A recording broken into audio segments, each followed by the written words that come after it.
जो हिंदू और मुसलमान की राजनीति है वो दिल्ली में नहीं होती, और ऐसा देखना है कि एक बड़ा वर्ग हिंदू का भी और बड़ा वर्ग आपके साथ जुड़ता है। आपने हर बार 50% से ज़्यादा वोटिंग आपके फेवर में होती है और आप लोग सत्ता में आते हैं। क्या लगता है कि अब की बार कहाँ देख रहे हैं आप अपने आप को, और हिंदू को लेकर, खासतौर पर सनातन को लेकर, क्या गुड गवर्नेंस में इसकी ज़रूरत है? देखिए, आपने बहुत अच्छी बात कही कि 75 साल में जिस तरह की राजनीति हमारे देश में हुई, कभी भी जनता के मुद्दों की राजनीति नहीं हुई। किसी भी पार्टी ने ये नहीं कहा कि मैं स्कूल बनवा दूंगा इसलिए मुझे वोट दो, मैं अस्पताल बनवा दूंगा इसलिए मुझे वोट दो। मोटे मोटे तौर पे तो ये दो ही पार्टियां थी। ये पार्टियां काम करना नहीं चाहती थी। इनके दोनों के बीच में एक अंडरस्टैंडिंग है कि भाई 5 साल तुम राज करो, फिर 5 साल हम राज करेंगे, फिर 5 साल तुम लूटो, फिर 5 साल हम लूटेंगे।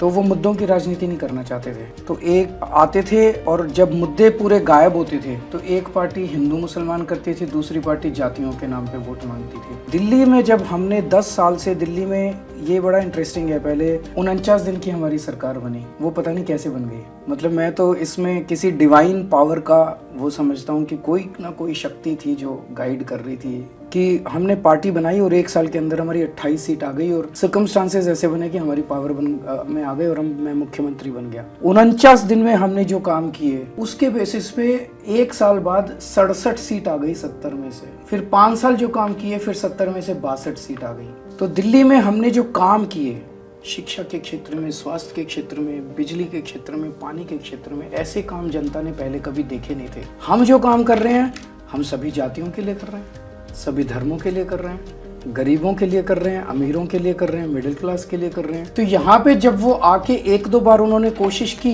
कि वो इसको धर्म के नाम पे, जाति के नाम पे बांटने की कोशिश करें, उनकी सारी कोशिशें फेल हो गई हैं। इसीलिए दिल्ली के अंदर जाति और धर्म की राजनीति चलती नहीं है, क्योंकि एक लंबी लकीर खींच दी गई है जो लकीर बाकी राज्यों के अंदर नहीं है। हमने यहाँ पे एक नैरेटिव सेट कर दिया। अब जो वो लोग आते हैं, मैं कहता हूँ भाई मैं शिक्षा पे, स्कूल पे मैं बना दूंगा, मैंने आपके बच्चों का भविष्य बनाया, रोजगार दूंगा, तो अब उनको उसका जवाब देना पड़ता है। तो वो फिर उनकी हिंदू मुसलमान की राजनीति चल रही है। दिल्ली की जनता इसमें नहीं बढ़ती, अरविंद जी आपका ही कहना है? हाँ जी।